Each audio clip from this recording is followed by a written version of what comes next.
Hallo und willkommen bei Einfach Japanisch. Heute möchte ich allen von euch, die Japanisch lernen, die noch lernen wollen oder die sich für das Thema Japan interessieren, etwas Wichtiges mitteilen. Zum Abschied sagt man auf Deutsch sowas wie Ciao, auf Wiedersehen, bis denne und so weiter. Auf Japanisch heißt es Sayonara. Sayonara. Das heißt es zumindest in ganz vielen Lehrbüchern oder man lernt das auch wahrscheinlich in der ersten Stunde eines Japanischkurses. Aber prinzipiell könnt ihr den Begriff vergessen, weil das wird in der Praxis sehr selten benutzt, denn viele denken, dass Sayonara so viel heißt wie Leb wohl, sprich auf Nimmerwiedersehen. 例えばこれで終わりだな。ああ、でもさよならは言わないよ。またいつか会える気がするから。Übersetzt heißt das, das ist das Ende. Ja, aber ich sage nicht Sayonara, denn ich habe das Gefühl, dass wir uns wiedersehen. 次の例 Sayonara, FBI-Agent. So was Ähnliches sagte jemand, also eigentlich ein Student, der gerne ganz viele Namen in ein Heft reinkritzelt und dann passieren Dinge. Heutzutage wird der Begriff Sayonara eigentlich nur noch in den Schulen benutzt, also wenn sich die Schüler von den Lehrern verabschieden. Dann sagen sie Sensei Sayonara, Minasan Sayonara, also Sensei tschüss, alle anderen auch tschüss.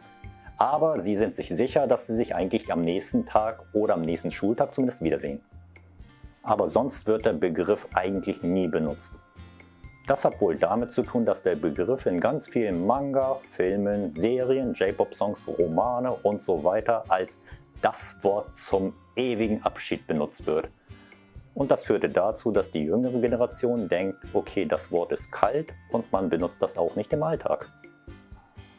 Auch in einem Kultfilm Stand By Me gibt es einen Dialog Sayonara, Sayonaraって言うなよ, Mata naって言えよ. Also Sayonara sagt nicht Sayonara, sondern bis bald. Hieß im Original übrigens ganz anders und das wurde komplett frei übersetzt, aber das lassen wir mal jetzt beiseite. Doch das zeigt schon, dass in den 80ern das Wort Sayonara schon die Position des Wortes zum absoluten Abschied erreicht hatte. Aber was sagt man stattdessen? Merkt euch diese Abschiedsworte und ihr seid hundertprozentig auf der sicheren Seite. Ja ne, ja ne. Also dann, Mata ne, Mata ne. Bis bald.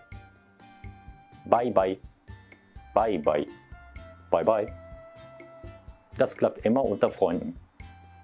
Habt ihr einen Vorgesetzten vor euch und ihr geht weg, heißt es dann Osaki ni shitsurei shimasu. Sinngemäß also, ich hoffe es stört Sie nicht, dass ich mich zuerst verabschiede. Kurz, ich gehe jetzt. Shitsurei shimasu ist eine gewöhnliche Floskel, die sehr häufig im Alltag vorkommt. Man benutzt sie, wenn man zum Beispiel an jemanden vorbeigeht oder etwas vor jemanden hinstellt. Also wenn man das Gefühl hat, das eigene Verhalten könnte jemanden belästigen. Unter Kollegen funktioniert doch die Floskel Sore de wa mata, was dann so viel heißt wie also dann, bis bald. Mit diesen Variationen seid ihr auf der sicheren Seite und all diese Wörter werden dann deutlich häufiger benutzt als Sayonara. Ihr wisst, was Sayonara bedeutet und ihr könnt den Begriff auch gerne behalten, aber benutzen tut ihr den Begriff wahrscheinlich nie. 最後に So, das war schon alles, was ich euch mitteilen wollte. Danke, dass ihr euch das Video bis zum Schluss angeschaut habt.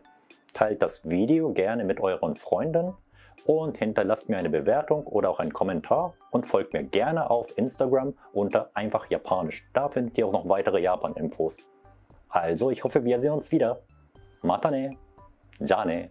Bye bye. では、お先に失礼します。